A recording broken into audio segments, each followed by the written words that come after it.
কুমিকা নামের একটি মেয়ের জীবনে আসে একটি আত্মা বা ভূত, যার পর থেকে তার পুরোটা জীবন পাল্টে যেতে শুরু করে। প্রথম দিকে সে তার কাছ থেকে মুক্তি পেতে চাইত, কিন্তু গল্পটি যত এগোতে থাকে ততই ঘটনাগুলো অদ্ভুত হতে থাকে। গল্পের শুরুতে আমরা দেখি অনেকগুলো মানুষ মিলে একজনকে আঘাত করছিল, কিন্তু সেই লোকটি একাই যেন 10 জনের সমান। সে এক এক করে প্রত্যেককেই মারতে শুরু করে।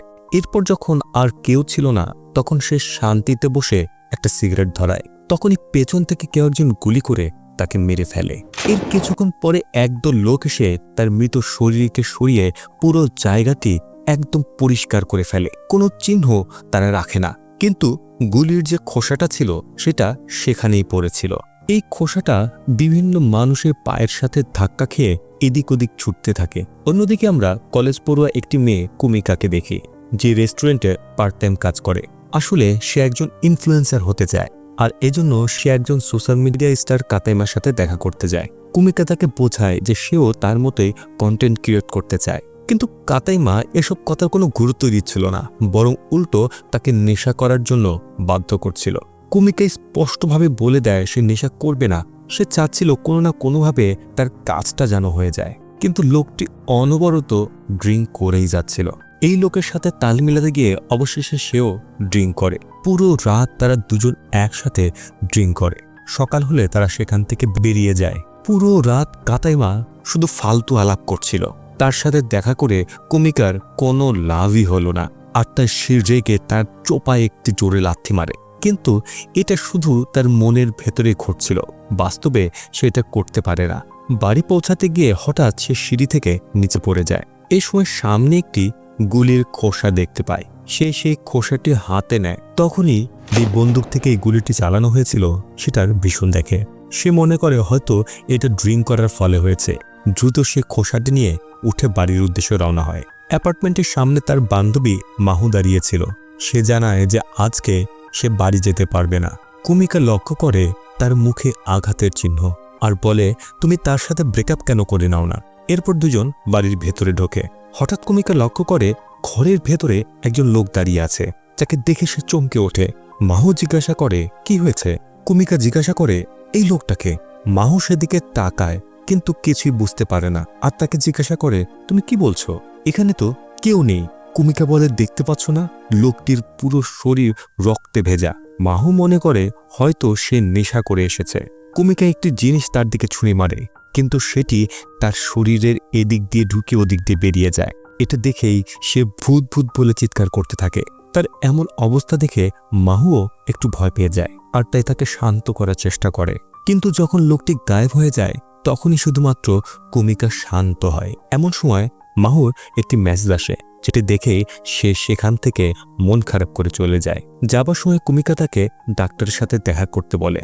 এরপর কুমিকা যখনই দরজা বন্ধ করে ঘরের ভেতরে ঘড়ি তাকায়, তখনই সেই লোকটি আবার এসে বলে ওর যাওয়া কি খুবই দরকার ছিল। কুমিকা ভয় পেয়ে এক কোনায় চলে যায়, আর বলে লোকটা আমার সাথে কথা বলছে। আর ভয় পেয়ে সে দ্রুত সেখান থেকে পালাতে গিয়ে হোঁচট খায়। তখনই লোকটি লক্ষ্য করে সে পড়ে যাচ্ছে, আর তাই সে দ্রুত তাকে ধরতে যায়, কিন্তু তবুও কুমিকা পড়ে যায়। কেননা হাতটা স্পর্শ করার সাথে সাথেই লোকটির ভূত কুমিকার শরীরের ভেতরে চলে যায়।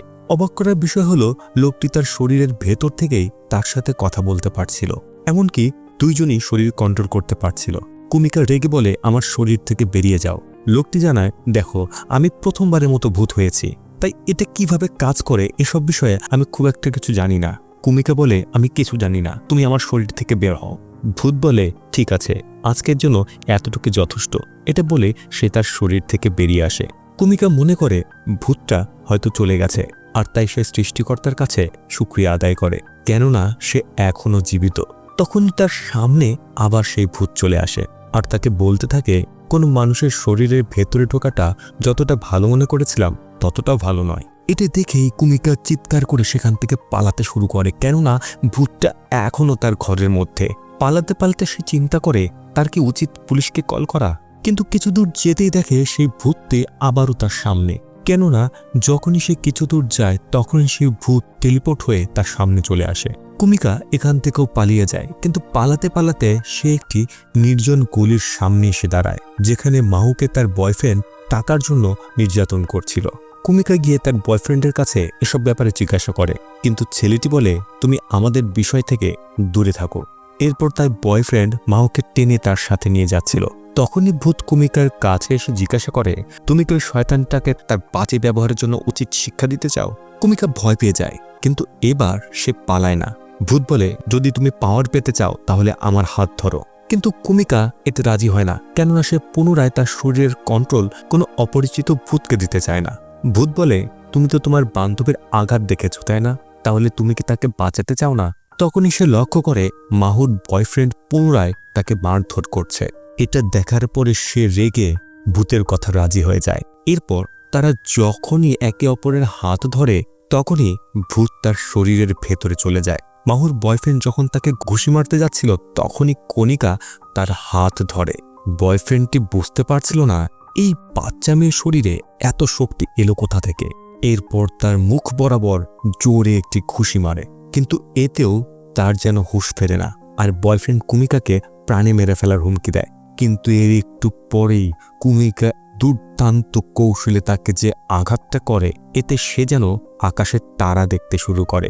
এরপর ভূতও তার শরীর থেকে বেরিয়ে আসে। হঠাৎ ছেলেটি উঠে এসে আবার কুমিকার উপরে হামলা করে তার গলা টিপে ধরে। ভূত দ্রুত তার হাত ধরতে বলে, কিন্তু অনেক চেষ্টা করেও সে ভূতের হাত ধরতে পারছিল না। উপায় না পেয়ে মাহো তার বয়ফ্রেন্ডের মাথার উপরে একটি পাথর দিয়ে আঘাত করে, এতে কুমিকার প্রাণ বেঁচে যায়। এখন এই দুজন একে অপরকে সাহায্য করে বাড়ির উদ্দেশ্যে রওনা হয়। তখনই সেই ভূত বয়ফ্রেন্ডকে দেখার পরে কুমিকাকে এসে জিজ্ঞাসা করে, তোমার দেখা উচিত সে বেঁচে আছে নাকি মারা গেছে। এভাবে পাথর দিয়ে কি আঘাত করে? কুমিকা কোনো উত্তর দেয় না, শুধু তার দিকে তাকায়। এবার মাও জিজ্ঞাসা করে, সত্যি কি তুমি কাউকে দেখতে পাও? কুমিকা বলে, হ্যাঁ।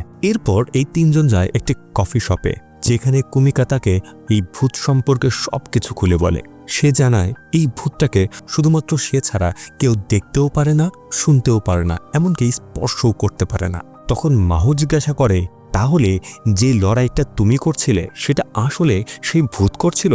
কুমিকা বলে, হ্যাঁ, আত্মাটি আমার বডি কন্ট্রোল করতে পারে। তখনই কুমিকা তার হাতটা লক্ষ্য করে আর ভূতকে দেখায়, দেখো তুমি আমার হাতের কি করেছো। কেননা লড়াইয়ের সময়ে সে হাতের একটু ব্যথা পেয়েছে।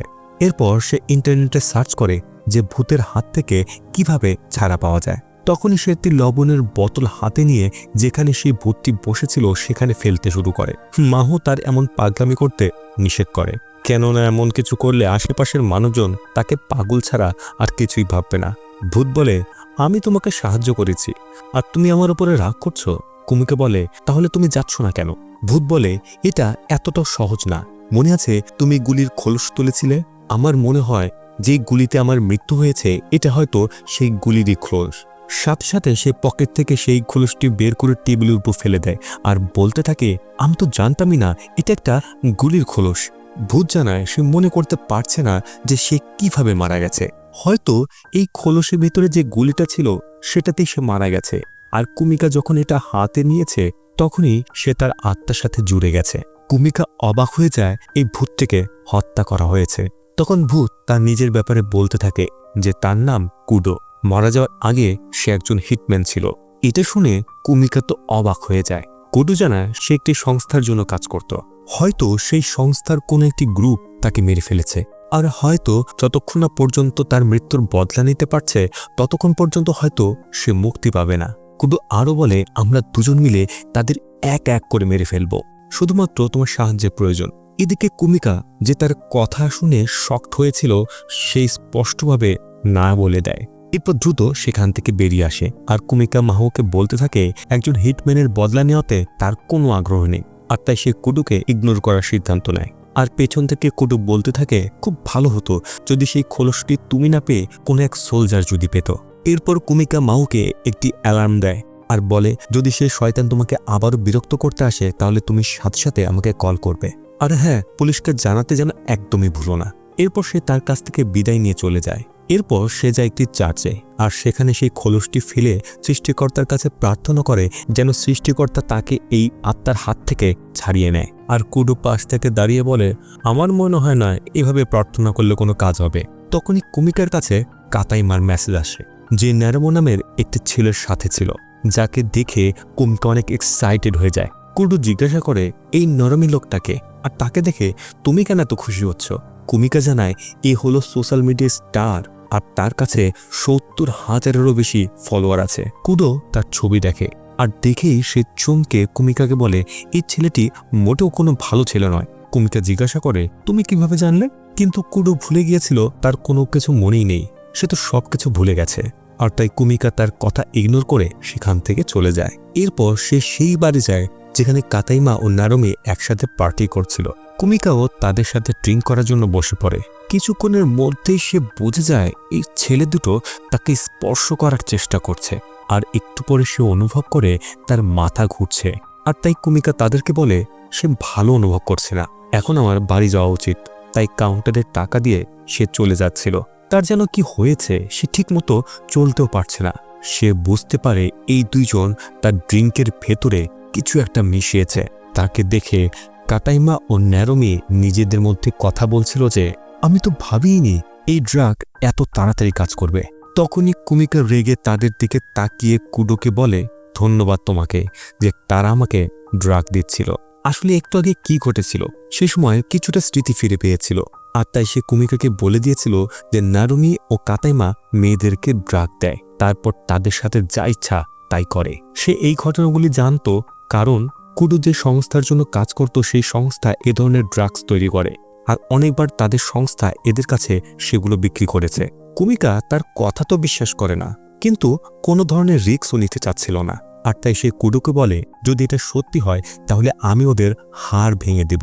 কুডো জিজ্ঞাসা করে তোমার মতো নাজুক মেয়ে এটা কিভাবে করতে পারবে? তখন কুমিকা বলে আমি তোমাকে আমার শরীরে প্রবেশ করতে দেব। তখন কুডো বলে আমি তোমাকে কেন সাহায্য করব? কুমিকা বলে এরপরে আমিও তোমাকে সাহায্য করব। কুডো বলে ঠিক আছে, কিন্তু আমার মনে হয় বারের সদস্য তাদের সাথে জড়িত। আর কুডোর কথাই সত্যি হয়। বারের সদস্য যখন তার ড্রিঙ্কের ভেতরে ড্রাগস মেলায় তখন কুডো তাকে জানিয়ে দেয়। আর এখন কুমিকা বলে আমি জানি তোমরা দুজন আমার ড্রিঙ্কের ভেতরে ড্রাগস মিশিয়েছ, চুপচাপ দুজন পুলিশের কাছে আত্মসমর্পণ করো, তা না হলে ভালো হবে না। এই দুজন তাকে দেখে অট্ট হাসি হাসে আর বলতে থাকে পুলিশ আমাদের কিছুই করতে পারবে না। এরপর কুমিকা কুডোর সাথে কানেক্ট হয় আর তাদেরকে বলতে থাকে আত্মসমর্পণ করার জন্য এখন অনেক দেরি হয়ে গেছে। কাতাইমা তাকে উপহাস করতে থাকে, আর তাই সবার প্রথমে সে কাতাইমাকে আকাশের তারা দেখাতে শুরু করে। একদম প্রফেশনাল ফাইটারের মতো এক এক করে প্রত্যেককেই তাদের দাদির নাম ভোলাতে থাকে। কিন্তু এই লড়াইয়ে যে বারটেন্ডার ছিল সে মারা যায়। এতে কুমিকা ভয়ে কান্না করতে শুরু করে। কুডো বুঝতে পারছিল না এই পরিস্থিতিতে সে কুমিকাকে কিভাবে শান্ত করবে, আর বলতে থাকে চিন্তা করো না, আমি তোমাকে কখনোই জেলে যেতে দেব না। আমাদের এখন উচিত এই সকলকে শেষ করে সমস্ত প্রমাণ মুছে দিতে হবে। আর এটা মোটেও কোনো খারাপ কাজ নয়, কেননা এখানে যারা আছে প্রত্যেকেই বাজে মানুষ। আমরা হয়তো জানি না কতগুলো মেয়ের জীবন এরা নষ্ট করেছে, কিন্তু এই সব কিছু আমরা একা করতে পারবো না। এজন্য এমন মানুষদের প্রয়োজন যারা আমার সংস্থায় কাজ করে। যদিও তারা কোনো ভালো মানুষ নয়, তবুও আমাদের কাজ হয়ে যাবে। কুডো নাম্বার দেয় আর কুমিকা সেই লোকদেরকে ফোন করে জানায় সে কুডোকে জানে আর দ্রুত তাদেরকে এখানে আসতে বলে। কিছুক্ষণ পরেই কাদিরা নামের একজন হিটম্যান এখানে আসে। কুডোকে জিজ্ঞাসা করে তুমি কি এখানে একা? কুডো কোথায়? তখন কুমিকা বলে কুডো আত্মা হয়ে গেছে আর সেই শুধুমাত্র তাকে দেখতে পায়। কিন্তু কাদিরা সিরিয়াস হয়ে যায় আর সে কুমিকার কথাগুলো ফালতু মনে করে। এরপর ছুরি বের করে তার দিকে এগোতে থাকে। কুডো ভয় পেয়ে কুমিকাকে বলে সে কিন্তু তোমাকে মারার আগে একবারও ভাববে না, আর দ্রুত কুমিকার শরীরের ভেতরে ঢুকে চোখের পলকে তার ছুরি কৌশলে তার দিকে ধরে আর বলতে থাকে তুমি এখনো আমাকে হারাতে পারবে না। কাদিরা বোঝে যায় এটা শুধুমাত্র কুডোই করতে পারে। এরপর কুমিকা কুডোর কথাগুলো কাদিরাকে বোঝায় আর তাই কাদিরাও তার কাজে নেমে পড়ে। এরপর যতগুলো লাশ ছিল সবগুলো গাড়িতে তুলে তারা বেরিয়ে পড়ে। কুমিকা রাস্তায় কাদিরার কাছে কুডোর মৃত্যুর ব্যাপারে জিজ্ঞাসা করে। কাদিরা জানায় সে এ ব্যাপারে খুব একটা কিছু জানে না। কিছুদিন আগে এই সংস্থার মালিক মৃত্যুবরণ করে, যার জন্য সমস্ত দায়িত্ব এখন তার ছেলেই পালন করে। কিন্তু সে দায়িত্ব নেয়ার পরে কিছু অনৈতিক কাজ করছিল, কিন্তু কুডোর কাছে এগুলো ভালো লাগে না। তাহলে মালিকের ছেলেই কুডোকে মেরেছে। কাদিরা জানায় এই ব্যাপারে সে কিছুই জানে না। এরপর তাদেরকে সেই জায়গায় নিয়ে যাওয়া হয় যেখানে কুডোকে মেরে ফেলা হয়েছিল। এখানে আসার পরে কুডোর কাছেও জায়গাটি পরিচিত মনে হয়। এরপর কাদিরা তার কাজ শেষ করে কুমিকাকে তার অ্যাপার্টমেন্টের সামনে নামিয়ে দেয় আর যাবার সময় তাকে জিজ্ঞাসা করে সত্যিই কি সে কুডোকে দেখতে পায়। কুমিকা হ্যাঁ বলে। এরপর কাদিরার সাথে যেন আর কোনো সময় দেখা না হয় এটা বলেই সে চলে যায়। অ্যাপার্টমেন্টে আসার পরে কুমিকা কুডোর শুকরিয়া আদায় করে আর বলে সে যদি না থাকতো তাহলে ওই লোকগুলো কুমিকার সাথে কি করত সে নিজেও জানতো না। কুডো জানায় বেঁচে থাকা অবস্থায় সে অনেকগুলো মানুষকে মেরেছে, কিন্তু মৃত্যুর পরে মানুষদেরকে সাহায্য করে তার খুব ভালো লাগছে। তখন কুমিকা তাকে বলে আমার কাছে প্রতিজ্ঞা করো মৃত্যুর পরে তুমি ঠিক এভাবেই মানুষের উপকার করে চলবে। কুডো তার কাছে প্রতিজ্ঞা করে। এরপর কুমিকা ঘুমিয়ে পড়ে, কেননা সে অনেক ক্লান্ত। অন্যদিকে আমরা কুডোর সংস্থা দেখি, তাদের নতুন লিডার যে যোগ দিয়েই অনৈতিক কাজ করছে সে অনেক টেনশন করছিল কুডো মারা গেছে নাকি এখনও জীবিত আছে। তখনই কাদিরা সেখানে আসে আর তার সাথে কুডোর ব্যাপারে কথা বলতে চায়। ওনার জিজ্ঞাসা করে তোমার কাছে কি ওর ফোন এসেছিল? কাদিরা বলে কুডোর আত্মা একটি কলেজ পড়ুয়া মেয়ের ভিতরে আছে। ওনার তার কথা বিশ্বাস করে না, কিন্তু তবুও তার কিছু হিটম্যানকে ঘটনাটির সত্যতা যাচাইয়ের জন্য পাঠিয়ে দেয়। কাদিরা ওয়ার্নিং দেয় যে সাধারণ গুন্ডাদের যেন না পাঠানো হয়, তাহলে কেউ বাঁচবে না। ওনারের কাছে তার কথাগুলো কৌতুক মনে হয় আর কাদিরা উপহাসের মতো তার দিকে তাকায়। কিছুক্ষণের মধ্যে সন্ত্রাসীগুলো কণিকার অ্যাপার্টমেন্টে পৌঁছে যায়। বিপদের আশঙ্কা পেয়ে কুডো দ্রুত কণিকাকে জাগিয়ে তোলে। পায়ের শব্দ শুনে সে বুঝে যায় 4 জন মানুষ তাদের দিকে আসছে। যখনই দরজার শব্দ হয় তখনই সে কণিকাকে তার হাত ধরতে বলে। 4 জনের মধ্যে একজন ভেতরে আসে আর কণিকা খুব সহজেই তাকে মেরে তার বন্দুক নিয়ে নেয়। এরপর সেই বন্দুক দিয়েই বাকি 3 জনকে সাহায্য করে। লিডার বাইরে থেকে সবকিছু দেখছিল যে অ্যাপার্টমেন্টের ভেতরে গোলাগুলি হচ্ছে। এরপর সে যখন ভেতরে যায় দেখে তার 4 জন চেলাই সেখানে পড়ে আছে। বেলকুনি দিয়ে নিচে তাকালে দেখে মেয়েটি পালিয়ে যাচ্ছে। কণিকা পালিয়ে সেই জায়গায় চলে যায় যেখানে কুডোকে মেরে ফেলা হয়েছিল। আর অবাক করার বিষয় হলো এটি যে কাদিরা আগে থেকেই এখানে দাঁড়িয়েছিল। কাদিরা তাদেরকে বলে যে সেই বসকে তাদের খবর দিয়েছে।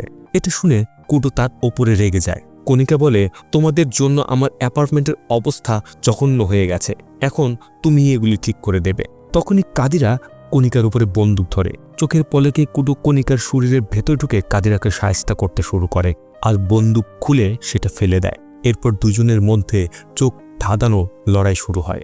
সুযোগ বুঝে চালাকি করে কাদিরা সেই বন্দুক তুলে তার দিকে চালাতে গেলেই কুডো খুব সুন্দর করে সেটা নিয়ন্ত্রণ করে আর বন্দুকটি তার হাত থেকে ছিনিয়ে তার দিকে তাক করে। গান পয়েন্ট করার সাথে সাথে তার মনে পড়ে যায় যে সে কিভাবে মারা গিয়েছিল। কাদিরা তখন বলে হ্যাঁ আমি তোমাকে গুলি করেছিলাম। কুডো জিজ্ঞাসা করে তুমি আমার সাথে এমনটা কিভাবে করতে পারো? কাদিরা বলে যখন নতুন বস এসেছিল তখন আমরা তাকে মেনে নেইনি, এরপরে তুমি না জানিয়েই আমাদের দল ছেড়ে চলে গেছো। এরপরে বস আমাদেরকে তোমাকে মেরে ফেলার নির্দেশ দেয় আর তাই বাধ্য হয়ে তোমাকে মারতে হয়, কেননা তোমাকে না মারলে তারা আমাকেও ছাড়তো না। এই সময় কুডোর মনে পড়ে যখন কাদিরা তাকে মারতে এসেছিল সে তাকে পালানোর জন্য সময় দিয়েছিল, কিন্তু সে তার এই জীবন নিয়ে অতিষ্ঠ হয়ে গিয়েছিল। তাই সেই কাদিরার কাছে অনুরোধ করেছিল যেন সে তাকে মেরে ফেলে। কাদিরা সেখানে বসে কান্না করতে থাকে, কেননা সেও এই জীবনে অতিষ্ঠ হয়ে গেছে। ওদিকে তাদের বস অনেক রেগেছিল, কেননা সামান্য একটি মেয়ে এমন প্রফেশনাল ফাইটারদেরকে হারিয়ে চলে গেল। তার চেলাগুলো বলতে থাকে সেই মেয়েটি দুর্দান্ত প্রফেশনালদের মতো লড়াই করছিল, সত্যি ওর ভিতরে কুডোর আত্মা আছে। এদিকে কাদিরা তাদেরকে শহর ছেড়ে চলে যেতে বলে, কেননা তাদের সংস্থা কোনোভাবেই কুমিকার পিছু ছাড়বে না। কুমিকা বলে চলো তার চেয়ে ভালো হয় আমরা ওদেরকে শেষ করে ফেলি, এতে পুরো সংস্থাই বন্ধ হয়ে যাবে, এতে তোমারও কোনো সমস্যা হবে না, আমারও বিপদ কেটে যাবে, এমনকি কুডো মুক্তি পাবে। কিন্তু কাদিরা তার কথা মেনে নেয় না, কেননা এই কাজে রয়েছে অনেক বিপদ, এতে কুমিকা মারাও যেতে পারে। কুমিকা রেগে বলে সে এটা নিজের জন্য করবে, এতে কেউ আসুক বা না আসুক তার কোনো যায় আসে না। ওই শয়তানগুলোর জন্য তার পুরো অ্যাপার্টমেন্ট তছনছ হয়ে গেছে, এখন সে ওই লিডারকে মোটেও ছাড়বে না। এরপর সে কুডোকে নিয়ে বেরিয়ে পড়ে। কিছুক্ষণ পরে কাদিরা গাড়ি নিয়ে তাদের কাছে আসে আর বলে ঠিক আছে তুমি যদি মরতে চাও তাহলে আমিও তোমার সাথে আছি। এরপর 3 জনে সেই সংস্থার বাইরে গিয়ে পৌঁছায়। প্রথমে কাদিরা ভেতরে যায়, যেন ভেতরে কোথায় কতগুলো সন্ত্রাসী আছে সেটা সে জানতে পারে। ওদিকে কণিকা কুডোর সাথে অস্ত্রের গুদামের দিকে যেতে শুরু করে। কুডো সামনের দিকে থাকে আর প্রতিনিয়ত কণিকাকে অ্যালার্ট করে যায়। যেন কণিকাকে কেউ দেখতে না পায়। এভাবে সকলের চোখ ফাঁকি দিয়ে দুজনে অস্ত্রের গুদামে পৌঁছে যায়। প্রয়োজনীয় সকল অস্ত্র নিয়ে কাদিরাকে ইনফর্ম করে। এই সময় কুডো কণিকার শরীরের ভিতরে প্রবেশ করে। এরপর তারা তিনজন মিলে, না দুজন মিলে, না দুইয়ের ভিতরে তিনজন মিলে একসাথে সেই সন্ত্রাসীদের উপরে হামলা করে, যেখানে চলছিল চোখ ধাঁধানো গোলাগুলি আর দুর্দান্ত কৌশলে এক এক করে প্রত্যেকেই তারা আকাশের তারা দেখাতে থাকে। সর্বশেষ তাদের লিডার কুডো তার দুই পায়ে গুলি করে। এ সময় কণিকা সেই লিডারকে বলে, আমার অ্যাপার্টমেন্টের যে অবস্থা করেছো আর তার ক্ষতিপূরণ আমার চাই। লিডার বলে, এটার মানে কি? সামান্য একটা অ্যাপার্টমেন্টের জন্য তুমি আমার পুরো দলকে ধ্বংস করে দিলে? আসলে কণিকা এই সব কিছু কুডোকে মুক্তি দেওয়ার জন্য করেছিল, কিন্তু মুখে সে এটা বলতে পারে না। এরপর কাদেরা সেই বসকে শেষ করে ফেলে। কণিকা খুশি হয় যে সবাই শেষ। এরই সাথে তার পুরো শরীর ব্যথা করছিল, কেননা কুডো যেভাবে লড়াই করেছে এতে তার প্রতিটা হাড়ের নাট বল্টু যেন খুলে গেছে। এরপর সে পঙ্গু মানুষের মতো খোঁড়াতে খোঁড়াতে তার অ্যাপার্টমেন্টের উদ্দেশ্যে রওনা হয়। এরই সাথে কুডোর প্রতিটি বিষয়ের জন্য তার কাছে শুকরিয়া আদায় করে। তখন সে লক্ষ্য করে তার পেছনে কুডো নেই। কাদিরা জিজ্ঞাসা করে, কুডো কি বলেছে? কণিকা বলে, হয়তো সে চলে গেছে। এটা শুনে কাদিরা অনেক খুশি হয়। এরপর কাদিরা বলে, আমি তোমার অ্যাপার্টমেন্টের খরচ দিয়ে দেব, এরপরে আমরা কখনোই দেখা করব না। কণিকা তার শুকরিয়া আদায় করে তার ঘরের উদ্দেশ্যে বেরিয়ে পড়ে। এর কিছুদিন পরে সে সিঁড়ি দিয়ে উঠছিল, তখনই সে একই জায়গায় আবারও একটি গুলির খোসা দেখতে পায়। সে খুশি মনে সেটা হাতে নিয়ে নিজের কাছে রেখে দেয় আর ভাবে হয়তো কুডো আবারও তার সাথে দেখা করবে। গল্পটি কেমন লাগলো অবশ্যই কমেন্টে লিখে জানাবেন। এমন আরও গল্প দেখতে চাইলে চ্যানেলটি সাবস্ক্রাইব করে রাখবেন। আরে হ্যাঁ, একটা লাইক দিতে ভুলবেন না।